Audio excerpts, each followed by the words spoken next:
कैसे हो दोस्तों। मैं Shubhankar Pandey, achieve target with Shubhankar channel में आपका स्वागत है।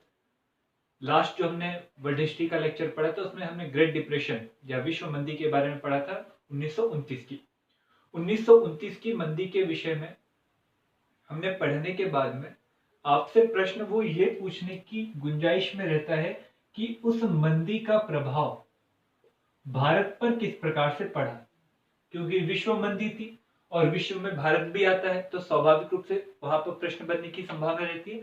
तो आपको मैं हल्का सा हिंट दे देता हूँ। आप वो हल्का सा हिंट अगर ध्यान में रखेंगे तो आपको मैंने एक आंदोलन बताया था जिसका नाम था सविनय अवज्ञा आंदोलन, गांधी युग।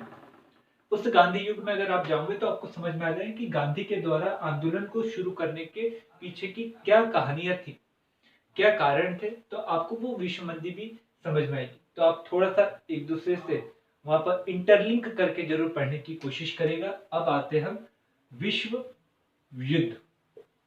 अब विश्व युद्ध में दो ही पॉइंट है, ज्यादा बड़ा युद्ध नहीं है ये विश्व युद्ध, जिसे द्वितीय विश्व युद्ध जो 1939 से लेकर 1945 के बीच चला, जिसमें दो शक्ति थी, एक ध्रुवीय राष्ट्र और एक था मित्र राष्ट्र। ध्रुवीय राष्ट्र में था जर्मनी, इटली और एक प्रमुख देश जापान।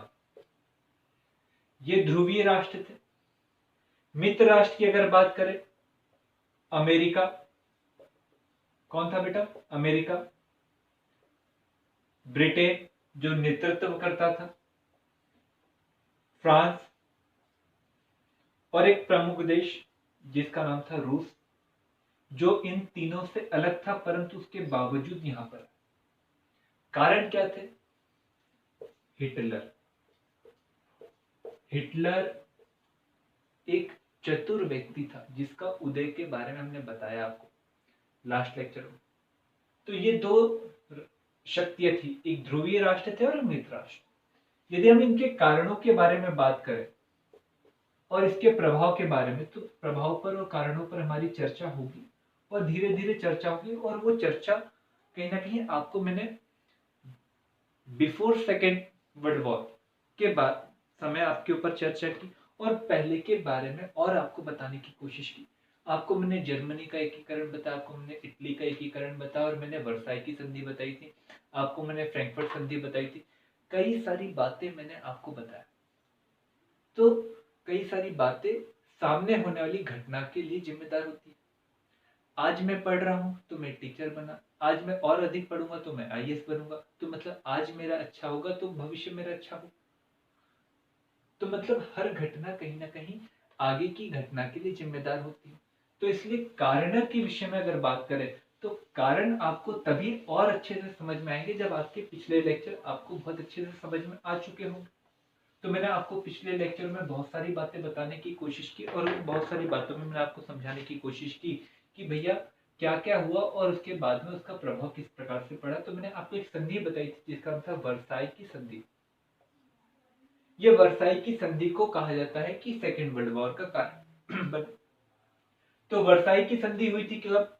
जब 1914 से लेकर 1918 के बीच में चला था फर्स्ट वर्ल्ड वॉर। और इस फर्स्ट वर्ल्ड वॉर का प्रमुख कारण था 1871 में हुई फ्रैंकफर्ट की संधि। फ्रैंकफर्ट की संधि हुई थी जर्मनी और फ्रांस के बीच में, जिसमें जर्मनी विजेता था। और वर्साई की संधि हुई थी फर्स्ट वर्ल्ड वॉर के बाद में, जिसमें जर्मनी हारा हुआ राष्ट्र था। और हारे हुए राष्ट्र के कारण हमें दिखाई दिया कि भैया जर्मनी का राष्ट्रवाद क्या हुआ? आहत हुआ। और इस वर्साई की संधि के माध्यम से जर्मनी से प्रतिशोध लिया गया, विश्वासघात किया गया और सैन्यकरण किया गया, उसकी सैन्य शक्ति को समाप्त करने की कोशिश की। इसके कारण उसका राष्ट्रवाद पूरी तरह से आहत हुआ। और इस राष्ट्रवाद को और ज्यादा आहत को और बढ़ाने का कार्य अपने भाषणों में हिटलर ने किया और जगह जगह पर कहा कि भैया जो वाइमर गणतंत्र है, जो वर्साई की संधि के बाद में जर्मनी में बैठा और जिसने शासन सत्ता को स्थापित करने की और चलाने की कोशिश की, वो वर्साई की संधि को अपने पेट पर लेकर चल रहा है, हमारे राष्ट्रवाद को कहीं ना कहीं आहत कर रहा है। मैं जब भी बनूंगा कोई शासक जर्मनी का, तो मैं इस वर्साई की संधि को हटाने की कोशिश करूंगा, क्योंकि ये हमारे राष्ट्र के लिए अपमानजनक बात है। तो वर्साई की संधि कहीं ना कहीं किसका कारण बनी? युद्ध का कारण बनी। दूसरी बात, इस वर्साई की संधि से केवल जर्मनी आहत नहीं हुआ था, इटली भी आहत हुआ था, क्योंकि इटली चाहता था कि भैया वर्साई की संधि के तहत जर्मनी के जो उपनिवेश अफ्रीका में है उसका कुछ भाग हमें मिले, और साथ में एडियाटिक महासागर में जो फ्यूम एडियाटिक सागर में जो फ्यूम बंदरगाह है उसके ऊपर अधिकार भी किसको मिले, इटली को मिले। पर ये दोनों ही बातों को दरकिनार कर दिया गया, और इसके कारण जीता हुआ राष्ट्र भी कहीं ना कहीं हार गया, जिसके कारण इटली का राष्ट्रवाद आहत हुआ और मुसोलिनी पैदा हुआ।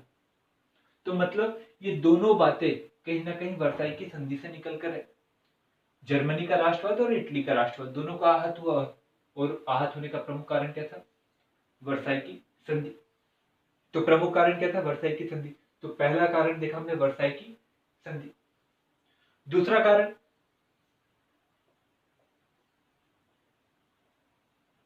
सैन्यवाद पर बल। सैन्यवाद पर बल का मतलब यह था, जो वर्साई की संधि हुई थी उस वर्साई की संधि में एक प्रावधान था जिसमें जर्मनी की सेना को बहुत अधिक सीमित करने की कोशिश की गई थी। जर्मनी की सेना को बहुत अधिक सीमित करने के अंतर्गत क्या था कि वायुसेना को समाप्त कर दिया गया, नौसेना को 15,000 तक के रखा गया, और जो स्थल सेना थी उसको 1 लाख तक के सीमित किया गया। साथ में ये कहा गया कि आप राइनलैंड का जो क्षेत्र है, राइन नदी जो बहती है, वहां पर आपको निशस्त्रीकरण करना पड़ेगा, और इसके लिए एक आयोग बनेगा जिसका खर्च कौन उठाएगा, जर्मनी खुद उठाएगा। अब जर्मनी का राष्ट्रवाद पहले ही आहत हो चुका था, तो जर्मनी को इस राष्ट्रवाद के आहत से बचने के लिए या इस राष्ट्रवाद के आहत को पुनः सुधारने के लिए आवश्यक था सैन्य शक्ति को बढ़ाना, और सैन्य शक्ति को बढ़ाएगा तो स्वाभाविक रूप से कहीं ना कहीं वर्साई की संधि टूटेंगी, और वर्साई की संधि टूटेंगी तो मतलब तभी सब काम हो पाएगा। क्योंकि हिटलर ये मानता था कि समझौतों के आधार पर कभी राष्ट्रवाद को कभी भी प्राप्त किया नहीं जा सकता, और इसलिए उसने कहा कि शक्ति के बल पर हम अपने राष्ट्र की इच्छा आकांक्षा को पूरा करने की क्या करेंगे, कोशिश करेंगे। अब सैन्य के बल पर जब बल दिया गया तो कहीं ना कहीं हर राष्ट्र सैन्यकरण पर बल देने लगा, जिसमें जर्मनी प्रमुख रहा। तो सैन्यवाद पर बल हुआ, और सैन्यवाद पर जब बल हुआ तो जिस देश ने सैन्यवाद पर बल दिया वो था जर्मनी, उसकी देखा देखी फ्रांस ने किया। जब जर्मनी फ्रांस करने लगे तो जर्मनी को देखकर पोलैंड ने भी करने लगा, इटली ने भी करने लगा, रशिया ने भी करने लगा। तो मतलब सैन्यवाद धीरे धीरे बढ़ने लगा, और शासन में सैन्य शासकों का ज्यादा महत्व बढ़ने लगा। जब सैन्य शासकों का महत्व बढ़ने लगा, मिलिट्री शासन बनने लगा, तो कहीं ना कहीं अब युद्ध के माध्यम से ही निर्णय लेना, युद्ध के माध्यम से ही किसी बात को प्राप्त करने पर बल, और यही हुआ। हिटलर बना शासक, उसने सैन्यकरण के माध्यम से ही अपने शस्त्र, अपने क्षेत्रों को प्राप्त करने की कोशिश की। युद्ध हुआ कौन सा, सेकेंड वर्ल्ड वॉर। एक और कारण रहा, विश्व मंदी, ग्रेट डिप्रेशन है। इस ग्रेट डिप्रेशन के कारण कई सारे देश का दिवालियापन आपको मैंने बताया, कई सारे देशों की अर्थव्यवस्था डाउनफॉल में चली गई, कई सारे देशों की अर्थव्यवस्था नेगेटिव में चली गई, और इस नेगेटिव में जब गई तो जर्मनी का हिटलर, मुसोलिनी जैसे व्यक्तियों ने लगातार इस बात को उठाया कि भैया यदि हम अपने देश में उत्पादन पर बल देते और बाहर से आयात पर बल ना देकर अपने ही देश के उत्पादन पर बल देते, तो कहीं ना कहीं हम अपने राष्ट्र की अर्थव्यवस्था को संभाल पाते, और राष्ट्र की अर्थव्यवस्था को संभाल पाते तो सैन्य शक्ति अच्छी हो पाती, और सैन्य शक्ति अच्छी हो पाती तो कौन सी संधि को हम तोड़ पाते, वर्साई की संधि को तोड़ पाते। ये बात किसने की, हिटलर ने की। जनता इससे खुश हुई, हाँ सही कह रहे हो आप, सही कह रहे हो। तो भैया ये विश्व मंदी के प्रभाव आने का कारण क्या रहा, हमारे देश की जो सरकार है वो असफल है, इसको हटाओ, इसको हटाओ, इसको हटाओ। तो हिटलर आया, जब हिटलर आया तो हिटलर ने क्या किया, इस विश्व मंदी का फायदा उठा। जब ये फायदा हुआ तो एक और कारण था जिसका नाम था तुष्टीकरण। तुष्टीकरण की नीति कहीं ना कहीं राष्ट्रवाद को, सेकेंड वर्ल्ड वॉर को बढ़ाने में महत्वपूर्ण भूमिका निभाई। तुष्टीकरण की नीति कौन कर रहा था, ब्रिटेन। तुष्टीकरण की नीति कौन कर रहा था, फ्रांस। तुष्टीकरण की नीति कौन कर रहा था, अमेरिका। किसके साथ कर रहा था, जर्मनी के साथ। और जर्मनी का शासक कौन था उस समय में, हिटलर। और जर्मनी को तुष्टीकरण क्यों किया जा रहा था? क्योंकि 1917 में रूस में हो गई थी एक क्रांति जिसका नाम था समाजवादी क्रांति। और समाजवादी क्रांति एक विचारधारा के विरोध में हुई थी जिसका नाम था पूंजीवाद, कैपिटलिज्म। और पूंजीवाद के जब विरोध में हुई थी तो पूंजीवाद के कहीं ना कहीं नेतृत्वकर्ता के रूप में अमेरिका, ब्रिटेन, फ्रांस दिखाई दे रहा था। और अमेरिका, ब्रिटेन, फ्रांस को हिटलर से ज्यादा अपना खलनायक 1917 में हुई समाजवादी क्रांति का नेतृत्व करता रशिया दिखाई दे रहा था। और इसलिए हिटलर को हमेशा मदद देकर वो हिटलर को कहते थे कि अब समाजवाद को रोकने की कोशिश कर रहे हो। हिटलर ने भी लगातार इनको, अब तुम्हारे देश में समाजवाद आ सकता है, आ सकता है, आ सकता है, तो तुम्हें रोकना है तो मुझे मदद करिए। और इस बात को लेकर लगातार तुष्टीकरण की नीति होते रही। और तुष्टीकरण की जब नीति होते रही तो यही कारण रहा कि हिटलर ने जो जो चीजों को मांगने की कोशिश की और बलपूर्वक मांगने की कोशिश की, उन चीजों को ब्रिटेन और फ्रांस के द्वारा देने की कोशिश की। उसने सुडेटरलैंड मांगा, सुडेटरलैंड दे दिया गया। चेकोस्लोवाकिया मांगा, चेकोस्लोवाकिया दे दी। पर जब तुष्टीकरण की नीति की पराकाष्ठा होने लगी तो उसके बाद में जब जर्मनी के द्वारा पोलैंड के पोलिश गलियारे पर आक्रमण किया गया, तब जाकर जर्मनी की सेना को रोकने के लिए ब्रिटेन के द्वारा कार्य किया गया और वहीं से विश्व युद्ध की क्या हुई, शुरुआत हो गई। तो ये कहीं ना कहीं तुष्टीकरण की नीति भी हमें क्या दिखाई देती है, सेकेंड वर्ल्ड वॉर का कारण। पर एक और चीज है जिसे ध्यान में रखना चाहिए, कारण एक और था, जो राष्ट्र संघ था उसका असफल होना भी, राष्ट्र संघ का असफल होना, ये भी कहीं ना कहीं तुष्टीकरण, ये भी कहीं ना कहीं कारण। क्योंकि राष्ट्र संघ की स्थापना वर्साई की संधि के बाद में 1919 में की गई थी, जिसमें केवल और केवल विजेता राष्ट्र शामिल थे। बाद में 1925 में लुकार्नो की संधि के माध्यम से जर्मनी को भी इसमें शामिल किया गया। पर यह राष्ट्र संघ केवल और केवल महत्वाकांक्षी राष्ट्रों के केवल हितों की आपूर्ति करने वाली एक संस्था बनकर रह गई ब्रिटेन और फ्रांस के लिए। अमेरिका उसमें भागीदार था ही नहीं, तो स्वाभाविक रूप से ब्रिटेन और फ्रांस की आकांक्षाओं की पूर्ति करने वाली संस्था हुई। जब भी ब्रिटेन को अपने हितों की कहीं ना कहीं पूर्ति करना रहता था वो राष्ट्र संघ का उपयोग करता था। तो कहीं ना कहीं राष्ट्र संघ, जिसका उद्देश्य विश्व में शांति को स्थापित करना था, वो कहीं ना कहीं इन लोगों की तुष्टीकरण की नीति, इन लोगों की महत्वाकांक्षा, इन लोगों का मतलब ब्रिटेन और फ्रांस की महत्वाकांक्षा के कारण वो राष्ट्र संघ हो गया असफल। और ये कहीं ना कहीं ये भी हमें सेकेंड वर्ल्ड वॉर का कारण बनता है। और यही कारण रहा कि जैसे ही सेकेंड वर्ल्ड वॉर समाप्त हुआ तो उसके बाद में ये कहा गया कि अब हम एक अंतरराष्ट्रीय संस्था बनाएंगे जो राष्ट्र संघ की जगह पर नाम लेंगे, जिसका नाम था संयुक्त राष्ट्र संघ। संयुक्त राष्ट्र संघ राष्ट्र संघ के बाद की संस्था है जिसमें विजेता और हारा हुआ दोनों राष्ट्रों के प्रतिनिधियों को शामिल किया गया, जर्मनी के प्रतिनिधियों को भी शामिल किया गया। तो ये कारण बने भैया सेकेंड वर्ल्ड वॉर के।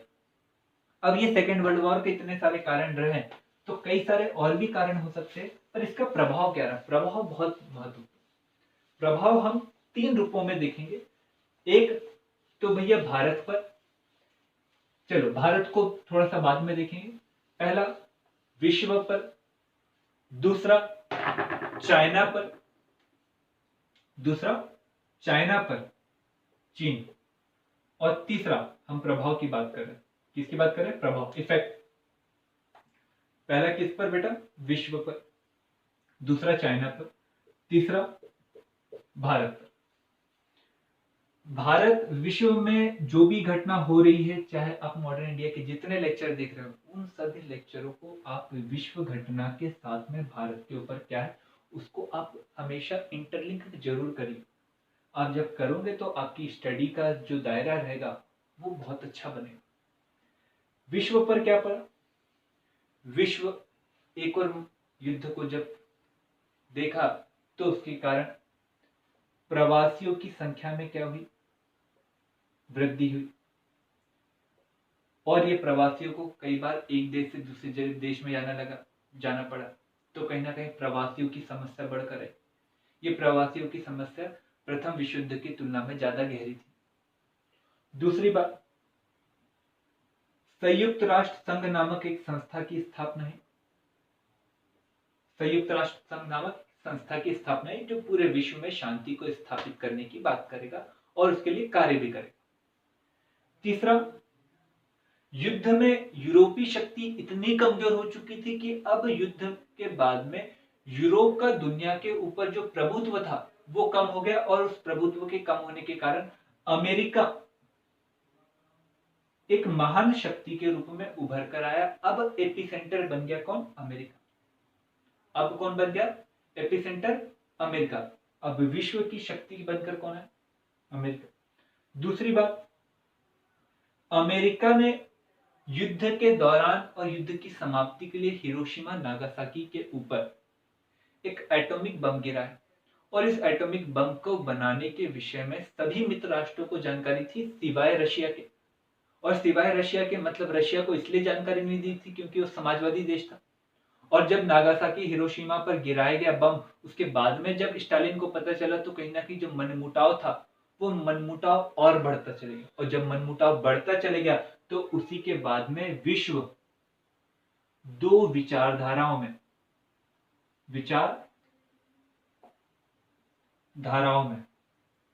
बढ़ गया, एक पूंजीवाद और एक समाजवाद। और इसके कारण हमें दिखाई दिया शीत युद्ध। क्या दिखाई दिया? शीत युद्ध, जो 1945 से मुख्य रूप से 1990 तक के चला, जब तक के सोवियत संघ का विघटन नहीं हो गया।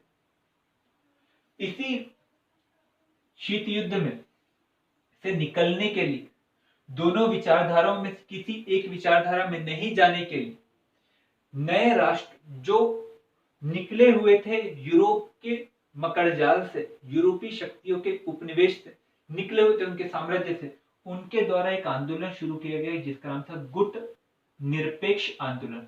तो गुट निरपेक्ष आंदोलन भी आपको सेकेंड वर्ल्ड वॉर के बाद दिखाई देगा, जिसमें नेतृत्वकर्ता के रूप में दिखाई देगा कौन? एक प्रमुख देश जिसका नाम है भारत, चेकोस्लोवाकिया, ये प्रमुख देश दिखाई देगा। साथ में आपको इसी के बाद में एक और चीज दिखाई देगी, यूरोप का प्रभाव कम होने के कारण कई सारे देशों का धीरे धीरे आजाद होना, जैसे भारत आजाद हुआ, श्रीलंका आजाद हुआ, म्यांमार आजाद हुआ, कई सारे देश, वियतनाम आजाद हुआ, कई सारे देश आपको इसके बाद आजाद भी दिखाई देंगे। ये विश्व के ऊपर इफेक्ट। चाइना के ऊपर क्या इफेक्ट हुआ? चाइना जो था, आपको चाइना नेक्स्ट लेक्चर हमारा चाइना के ऊपर ही है। तो चाइना जो था, चाइना में 1911 के करीब सनातन सेन के नेतृत्व में वहां पर क्रांति हुई और वहां पर राष्ट्रतंत्र समाप्त हुआ। और उसके बाद में वहां पर दो पार्टियां रही, एक कुओमिंतांग और कुओचांगतांग। एक मतलब अगर मैं नाम बोल दूं, एक समाजवादी पार्टी रही जिसका नेतृत्व माओ ने किया, और एक राष्ट्रवादी पार्टी रही जिसका नेतृत्व चंगाई शेख ने किया। और चंगाई शेख जो था वो चाइना की मुख्य भूमि के ऊपर शासन करता था, परंतु वो समर्थन करता था पूंजीपति लोगों का। और जो चंगाई शेख के विरोध में जो समाजवादी पार्टी थी वो पूंजीपति लोगों का विरोध करती थी और विरोध करने के साथ में अपनी जनता के हितों की बात करती थी। और यही कारण रहा कि चाइना के जो चंगाई शेख थे, जो पूंजीपतियों को समर्थन करते थे, अर्थात अमेरिका को समर्थन करते थे, ब्रिटेन को समर्थन करते थे, फ्रांस को समर्थन करते थे, उन्होंने विश्व युद्ध में उनका समर्थन किया। और इसी के कारण माओ की कहीं ना कहीं लोकप्रियता बढ़ते चली गई। और माओ की जब लोकप्रियता बढ़ते चली गई तो उसी के बाद में 1949 के करीब करीब हमें माओ के द्वारा चाइना में क्रांति दिखाई देगी। मैं आपको बताऊंगा अगला लेक्चर ही। भारत के ऊपर क्या प्रभाव पड़ा? भारत को बिना बताए ही युद्ध में शामिल कर दिया गया। गांधी दुखी हुए, जवाहरलाल नेहरू दुखी हुए, सुभाष चंद्र बोस दुखी हुए। सुभाष चंद्र बोस इतने ज्यादा दुखी हुए कि उन्होंने धीरे से आजाद हिंद फौज की जो स्थापना हुई उसका नेतृत्व किया और भारत को आजादी बनाने की कोशिश की। गांधी जी दुखी हुए तो गांधी जी के द्वारा क्या किया गया? सविनय भारत छोड़ो आंदोलन को क्या किया गया? शुरू किया गया। और भारत छोड़ो आंदोलन के बाद में ये मांग तत्परता के साथ उठाएगी कि भारत का अब भविष्य क्या है, आप जल्द से जल्द बताइए, नहीं तो एक बड़ा आंदोलन होगा। या फिर भविष्य के भारत के विषय में शासन किस प्रकार से, उसके लिए आप संविधान सभा की क्या करिए? स्थापना करिए, ताकि हम भविष्य में भारत को किस प्रकार से रेगुलेट कर सके, किस प्रकार से चला सके, उसके बारे में हम वर्तमान में ही कार्य कर ले। तो ये भारत के ऊपर प्रभाव पड़ा। भारत के ऊपर एक और नकारात्मक रूप से प्रभाव पड़ा कि पूरा का पूरा जो हमारे देश का खाद्य पदार्थ था वो खाद्य पदार्थ विश्व युद्ध में शामिल सैनिकों को जब भेजा गया तो इसके कारण बंगाल में कहीं ना कहीं अकाल पड़ा, जिसमें 40 लाख लोगों की मृत्यु हुई, नकारात्मक रूप से प्रभाव पड़ा। इस युद्ध के कारण कहीं ना कहीं भारतीय पूंजी कहीं ना कहीं बहुत अधिक मात्रा में विश्व युद्ध में शामिल हुई, तो कहीं ना कहीं हमारे देश में जो तंगहाली थी, जो कहीं ना कहीं गरीबी थी, उसका स्तर बढ़ता चलेगा। ये हमारे ऊपर प्रभाव पड़ा। ये सेकेंड विश्व युद्ध बहुत अधिक मायने में बहुत सारी चीजों को बताता है। तो ये बातें अगर आपको ध्यान में रहेंगी तो स्वाभाविक रूप से आगे के लेक्चर जो इंटरनेशनल अफेयर में पढ़े जाते हैं, आईआर में पढ़े जाते हैं, वहां पर भी आपको क्लियर होते चलेंगी। पर मैं आपको और आगे लेक्चर बताऊंगा तो उसमें भी आपको बातें क्लियर होते चलेंगी। यदि आपको वीडियो अच्छा लगा हो तो जरूर से लाइक करिए, शेयर करिए, सब्सक्राइब करिए और उन लोगों तक के वीडियो पहुंचाइए जिनको इन वीडियो की सच में आवश्यकता है। Thank you.